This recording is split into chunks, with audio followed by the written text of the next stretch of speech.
반갑습니다. 오늘 선교사님에 대해서 그냥 간단히 좀 소개 부탁드립니다.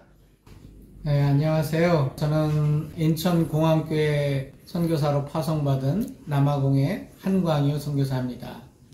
저는 권인실 선교사입니다. 예. 안녕하세요. 네, 반갑습니다. 반갑습니다. 여기 비전 스튜디오에 대해서 간단히 먼저 한번 소개시켜 주시겠어요?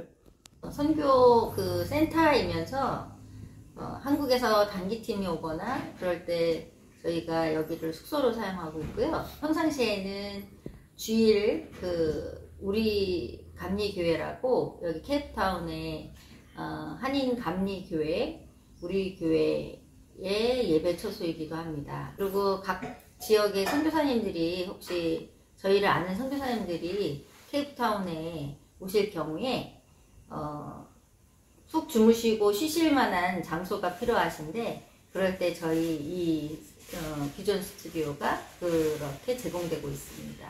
단기 선교팀이 오면은 이쪽에서 어떤 그 선교의 센터 역할과 그다음에 그 이곳 한인들의 그 예배를 드리는 처소, 우리 교회라 그러시죠? 우리 교회 예배 처소, 그리고 주변에 있는 그 선교사님들 오실 경우에 이쪽에서 또 이렇게 묵고 쉬고 가시고 또 회복하시고 이런 장소인 것 같아요. 그죠? 사모님? 네, 아이고, 귀한 사역들 하고 계시는데요. 두 분 하시는 사역에 대해서 조금 더 구체적으로 현지인들에 대한 그 사역들에 대한 부분들 좀 소개를 시켜주시면 좋을 것 같습니다. 네, 저희가 온 지 한 23년 정도 됐는데 이곳에 와서 우리 현지 교회를 개척하기도 하고 또 현지 목회자들 만나서 함께 목회자 훈련도 하고 그래서 지금 시간이 많이 지났어요. 그래서 현지 목회자들과 함께 연합해서 현지 교회가 바로 설 수 있도록 함께 격려하며 여러 가지 주의 일들을 연합해서 해나가고 있고요. 또 각자 목회자들이 안고 있는 어려움들, 또 문제점들, 또 힘든 부분들 함께 지내면서 나누며 또 서로 격려하며 기도하며 이렇게 지내고 있습니다. 여기 현지인들 이렇게 사역자도 세우고 교회도 세우는 일들을 굉장히 오래 23년간 해오셨는데요. 세워진 교회들이 몇 개나 되는지 저도 같이 이렇게 방문하다 보니까 굉장히 많던데 규모나 몇 개 정도가 될까요? 그다음에 목회자는 몇 분 정도나 세워졌나요? 지금 저희가 초창기에 와서 함께 했던 목회자들 중심적으로 하는 목회자들이 있고 또 그 이후에 목회자들이 또 자신의 지교회? 교회 안에서 또 목회자들을 훈련시키고 또 지교회로 파송해서 지교회를 하고 있는 목회자들 해서 숫자를 세어봐 보질 않아서 잘 정확하지는 않지만 지금 메인으로 하는 목회자가 한 20명 정도 그리고 그 외에 한 몇 명이나 될까요? 정확히 세보지를 않아서 잘 모르겠어요. 교회 수도 굉장히 많겠어요, 그럼. 세지를 않아서 그냥 함께 하고 있습니다. 구체적으로 아주 세세하게 그들의 그걸 다 하지 못하기 때문에 지금 정확한 숫자를 세지를 못하는 건데 그냥 좀 현지 목사님들을 이렇게 하나님께서 잘 준비해 주시고 또 저희를 만남의 축복을 주셔서 저희가 그들과 함께 이 아프리카 흑인 지역을 교회를 세워나가고 바르게 세워나가고 목회자들을 바로 세우는 일에 우리가 함께 힘을 합할 수 있게 돼서 너무 감사하고 있어요. 네. 지난번에 저도 그 한 6개, 7개 교회를 갔고 창대교회는 같이 예배를 드렸는데 우리 목사님 너무 저 설교가 굉장히 은혜스럽고 파워풀했던 것을 제가 봤어요. 저도 친구지만 굉장히 자랑스러웠고요. 예. 이 교회 중에 졸라 기름 부은 교회라고 참 저희는 한번 듣고 그냥 기억을 했는데 예, 이런 교회들 말고 지금 보니까 다른 뭐 창대교회, 뭐 불회교회, 천국백성교회, 풍성한교회 여러 교회들이 있는데 그 빵집인가요? 거기를 살려고 지금 기도하고 계시는 중인 것 같은데 지교회로 또 운영하고 그곳을 또한 현지인 교회의 그 선교 센터로 아마 활용하려고 그렇게 기도하고 계시는데요. 그 부분 조금만 좀 자세히 얘기해 주실 수 있으신가요? 남아공에 교회들이 많은데요. 대부분 독립교회들이 많습니다. 그런데 흑인 지역에서 그래도 규모가 있는 교회들이 있고, 또 흑인 지역에서 그래도 존경받고 인정받는 목회자들이 있어요. 그 그룹을 Fathers of City라 해서 이 지역에 이제 아버지 역할을 감당하자. 그래서 목회자들에게 도움을 주고 또 후배 목회자들을 격려하고 그들이 잘 할 수 있도록 하는 그 그룹이 있는데, 제가 외국인으로는 처음으로 같이 그 그룹에 초청받아서 또 그 일들을 같이 해나가고 있는데, 그 중에 제일 키 역할을 감당하는 목회자가 올리판트 목사예요.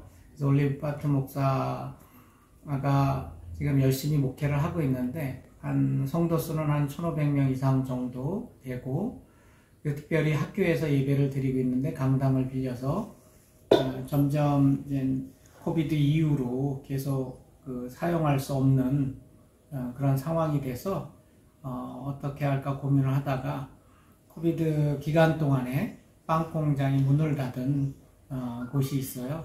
그래서 그것을 매입을 하면 바로 예배도 계속해서 주일날 모여서 드릴 수 있고, 또 그것을 우리 흑인 지역의 센터 역할을 할 수 있는, 센터 처치 역할을 할 수 있는 역할로도 사용할 수 있고, 또 사모님이 학교 선생님이라 그 안에서 학교를 지금 할 수 있도록 그런 준비를 지금 하고 있는 중이고요.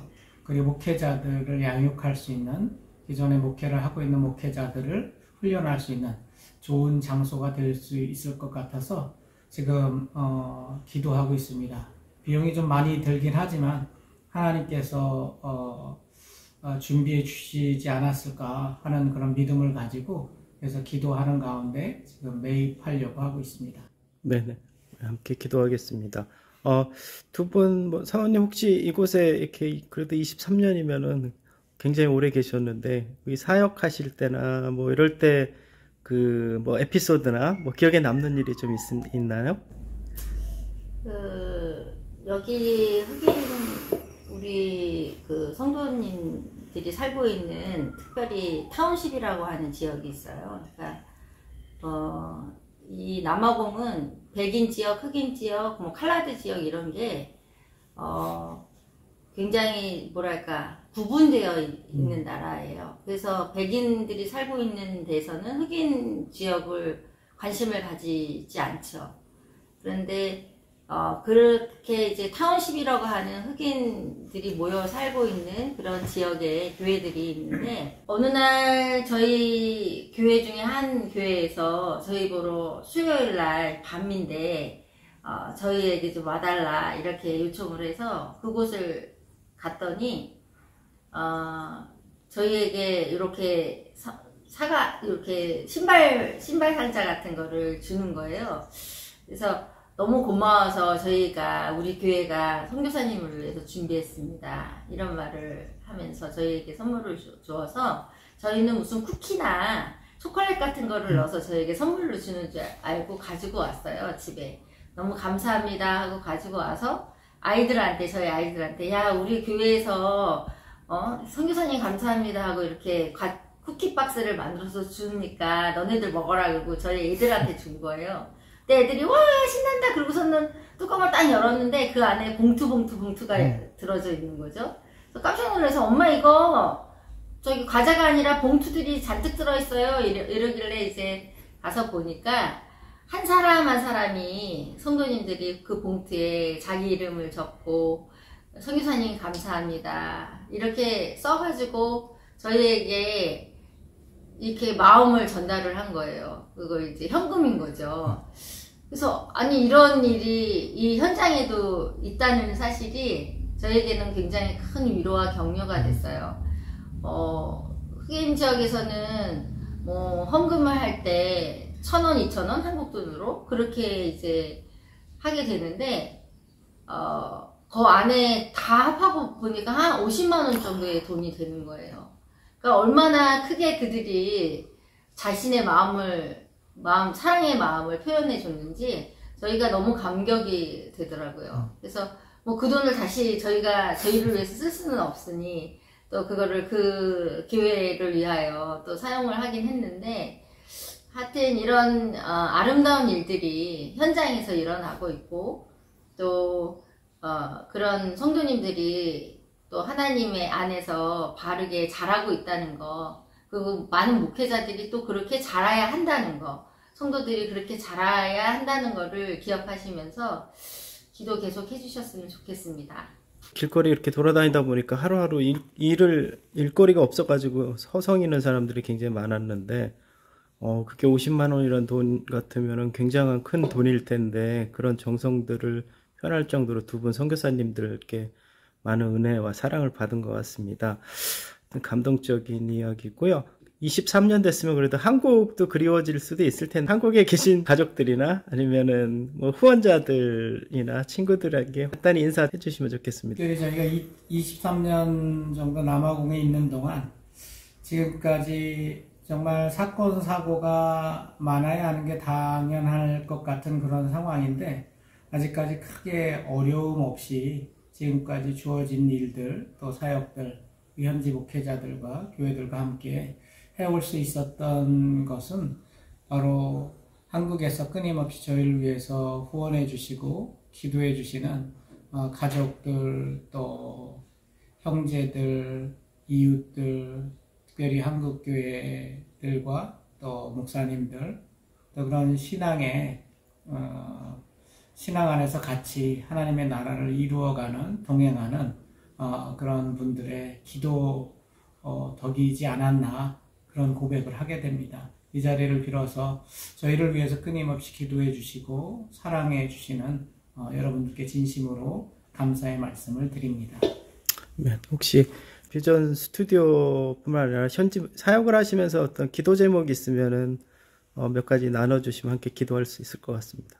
여기 남아공의 상황이 늘 치안이나 안전의 위험, 그런 것들이 늘 곳곳에 도사리고 있습니다. 특히 저희가 사역하고 있는 그 흑인 타운십 지역은 경찰들이 막 그 나쁜 사람을 쫓다가도 타운십으로 그 사람들이 들어가면 거기서 멈춰요. 경찰들이 그 타운십에 들어오는 것조차를 두려워하고 힘들어하는 그런 지역이거든요. 근데 선교사로서 거기에 있는 그 빈민의 성도들을 위해서 교회를 짓고 또 여러 가지 일들을 감당하고 유치원 아이들을 돌보고 하는 일들을 하는데, 오고 가는, 저희가 그곳에서 살지는 못하지만 저희가 이제 바깥에 나와서 살고 있지만 그곳을 오고 가는 그런 모든 일 중에 가장 중요한 게 안전이에요. 그래서 남편이 혼자 그 지역으로 들어갔다가 나올 때까지 아내 된 저는 이제 늘 안전하게 나올 때까지 이렇게 항상 긴장하는 그런 상태거든요. 선교사, 그리고 선교사의 가족들, 그 다음에 그런 분들을 위해서 이렇게 안전을 위해서 기도해 주시고요. 그 다음에 개인적인 또 건강 문제 또 이제 기도 좀 해주시면 감사하고요. 또 이 비전 스튜디오를 오가시는 많은 그 선교하시는 분들, 또 쉬러 오시는 분들, 뭐 여러 분들이 이곳에서 와 계시는 동안 정말 꿈을 꾸고 선교를 다시 바라보고 또 이 아프리카, 특히 남아공의 선교에 이렇게 꿈을 가지고 비전을 가질 수 있도록 그런 장소가 정말 되면 좋겠다, 이런 생각이 있어요.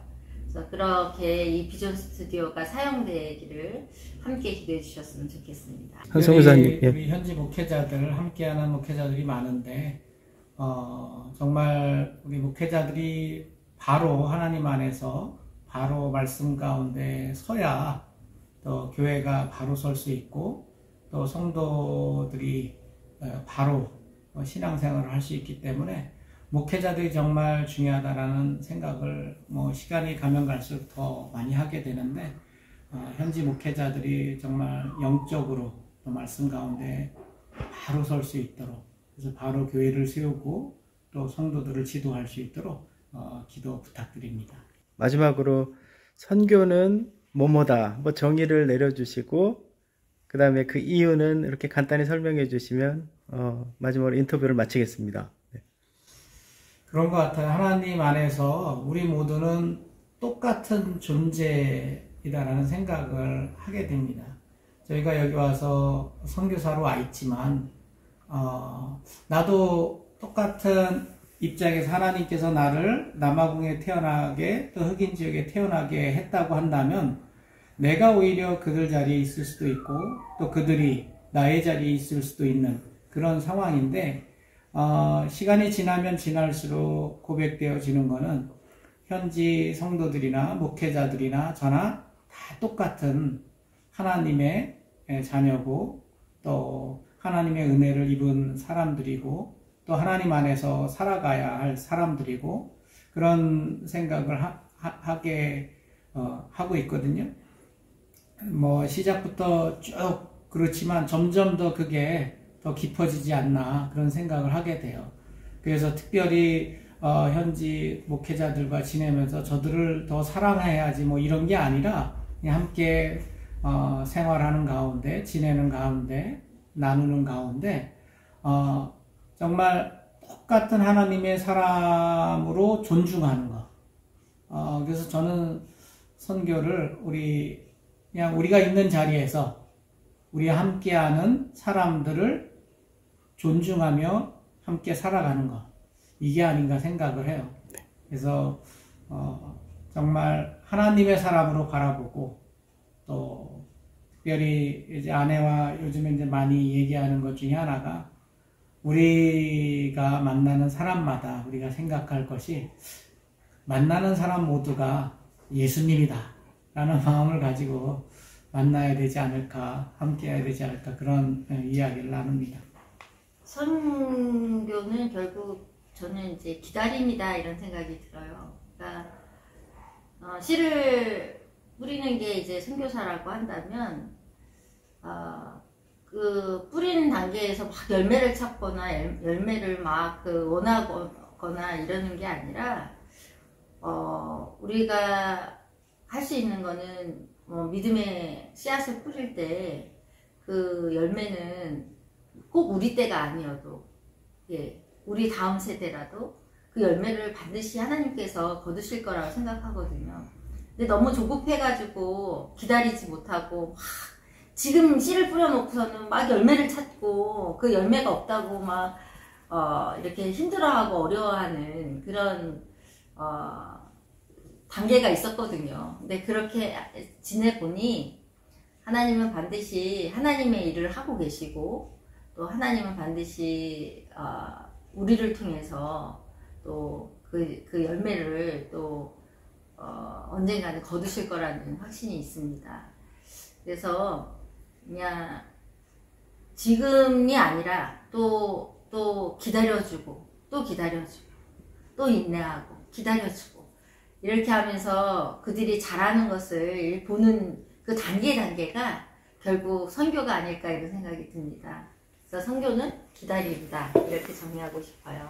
인터뷰에 응해주셔서 감사합니다. 항상 건강하시고 건강하시고 또 다시 뵐 날을 기다리겠습니다.